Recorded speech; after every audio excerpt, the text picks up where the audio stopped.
Contrairement à ce que beaucoup de gens pensent, la surdité est loin d'être rare. Elle est très souvent invisible et mal connue.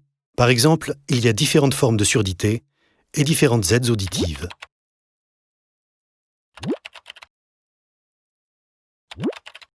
Les personnes sourdes ou malentendantes peuvent communiquer par différents moyens.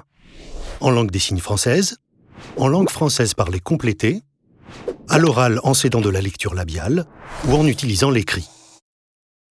Pour bien accueillir ces patients et garantir leur accès aux soins, c'est à nous, professionnels de santé, d'être attentifs et de nous adapter.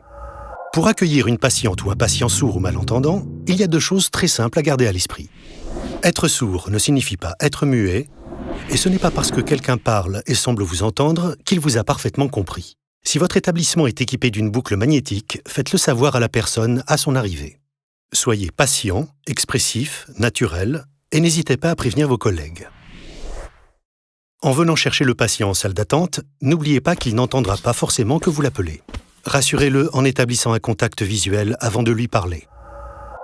Il existe dans les établissements hospitaliers des unités d'accueil pour les personnes sourdes ou malentendantes, dont les interprètes peuvent être sollicités. Des associations peuvent vous orienter et vous conseiller. Pour en savoir plus, rendez-vous sur notre site sansgene.com.